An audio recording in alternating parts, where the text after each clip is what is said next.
حضرت تاج الشریعہ رحمہ تعالی 19 سال کی عمر میں بریلی شریف کے اندر مسند تدریس پر جلوہ گر ہو چکے تھے، اگرچہ اس کے بعد پھر آپ نے جامعۃ الازہر کا بھی 3 سال کا سفر کیا اور وہاں بھی پڑھا، لیکن 19 سال کی عمر میں آپ مکمل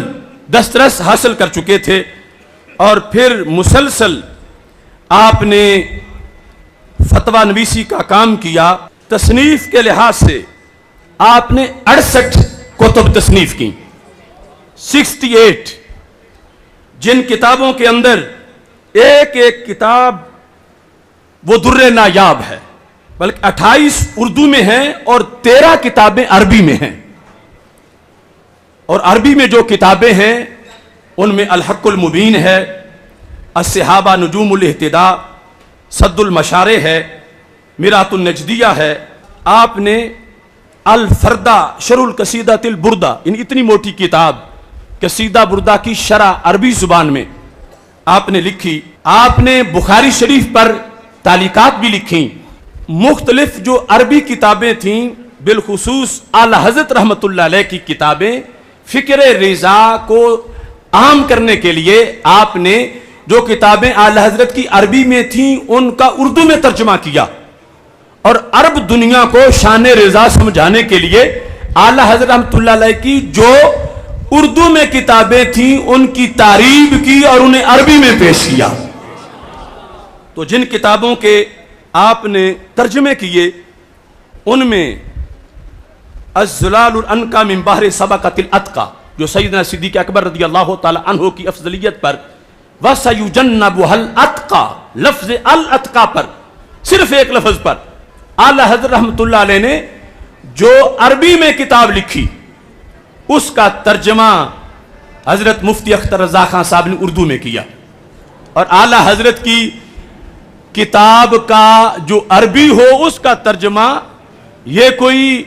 عام شخصیت نہیں کر سکتی۔ اردو کو سمجھنا اور اس کے اندر جو خزانے ہیں وہ بڑا مشکل ہے۔ مجھے اچھی طرح یاد ہے یہ الزلال العنقا من بحر سبقت الاتقا، اس کا مخطوطہ لے کر ہم پنجاب یونیورسٹی میں ہمارے دوست ڈاکٹر محمد اشفاق جلالی صاحب، ان کی پی ایچ ڈی کے لیے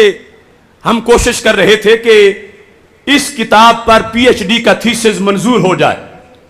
ڈاکٹر ظہور احمد اظہر صاحب اس وقت ڈین تھے، اور وہ پاکستان میں عربی ادب کہ جو ماہرین ہیں جدید عربی کے، ان سرکردہ لوگوں میں سے ایک کا نام ڈاکٹر ظہور احمد اظہر ہے۔ میرے بھی پی ایچ ڈی میں وہ استاد ہیں، تو ان کے پاس ہم نے وہ مخطوطہ پیش کیا، قلمی نسخہ اعلیٰ حضرت رحمۃ اللہ علیہ کا، اس کا وہ فوٹو کاپی پیش کی۔ وہ دیکھ رہے تھے کیا اس پر پی ایچ ڈی ہو سکتی ہے، یعنی کیا اس میں اتنا مواد ہے کہ کسی کو اس کی ایڈٹ کرنے پر ڈگری دی جائے۔ تو پہلے صفحے پر انہوں نے نگاہیں جمائیں، ہم بیٹھ کے سوچ رہے تھے کہ اب آگے دیکھ ہی نہیں رہے، پتہ نہیں اب اس کا رزلٹ کیا نکلتا ہے۔ تو بڑی دیر تک پنجاب یونیورسٹی پرنٹل کالج میں ڈین کے دفتر میں ہم بیٹھے تھے، وہ دیکھ رہے تھے۔ بہت طویل وقت گزرنے کے بعد پہلی سطروں سے جب سر اٹھایا تو یہ ان کی زبان پہ لفظ تھے، کہتے ہیں سچ کہا کسی نے، جس سمت آگے ہو سکے بٹھا دیے ہیں۔ کہنے لگے کہ اس کتاب میں لکھا یہ ہے کہ یہ انہوں نے چند گھنٹوں میں لکھی، اور عربی اتنی عظیم فصیح بلیغ اور اتنا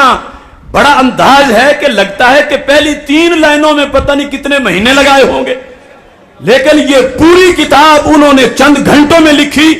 کہنے لگے مجھے پتہ نہیں چل رہا کہ امام احمد رضا اجمی ہو کے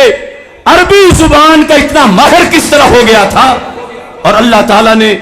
ان کو اتنی بڑی صلاحیت کیسے دی تھی۔ کہا یہ مبالغہ نہیں ہے، سچ ہے جو کہا کہ جس سمت آگے ہو سکے بٹھا دیے۔ وہ الزلال العنقا جس پر پنجاب یونیورسٹی میں پی ایچ ڈی کا تھیسس منظور ہوا، اور پھر ڈاکٹر محمد اشفاق جلالی ڈاکٹر اسی مخطوط کو ایڈٹ کرنے کی وجہ سے، کہ اس کی حوالہ جات اور تخریج کرنے کی وجہ سے ان کو پنجاب یونیورسٹی نے پی ایچ ڈی کی ڈگری دی۔ تو اس کتاب کا اردو میں ترجمہ حضرت مفتی اختر رضا خان فاضل بریلوی کے عظیم نبیرہ پڑپوتے نے یہ ترجمے کی عظیم خدمت سر انجام دی. قصیدتان رائے اتان کا بھی ترجمہ آپ نے کیا.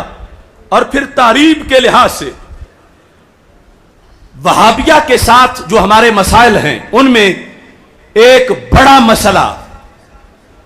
قبور سے استمداد کا ہے. تو اعلی حضرت فاضل بریلوی رحمۃ اللہ علیہ کا جو رسالہ ہے برکات الامداد لأہل الاستمداد، اس کو اردو سے عربی میں ٹرانسلیشن کر کے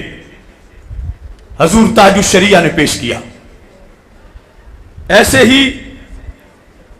تحسیر المعون، قوارع القہار، سبحان الصبح، النہی الاکیت، القمر المبین، اہلاک الوہابیین، شمول الاسلام، دامان باغ، سبحان الصبح، حاجز البحرین، ان ساری کتابوں کا یعنی 14 کتابیں اعلی حضرت فاضل بریلوی رحمۃ اللہ علیہ کی جو اردو میں تھیں حضور تاج الشریعہ نے عربی زبان میں ترجمہ کر کے عربوں تک پہنچائیں. اور پھر 8 کتابیں آپ کی انگلش میں ہیں. ان کے اندر بطور خاص آپ نے جو معتقدات کے لحاظ سے ہمارے خصوصی طور پر مسائل ہیں، اظہر الفتاوی کے اندر آپ نے اس کو پیش کیا. اور اس طرح پوری زندگی دین اسلام کی شمع روشن کرتے ہوئے آپ نے بسر کی.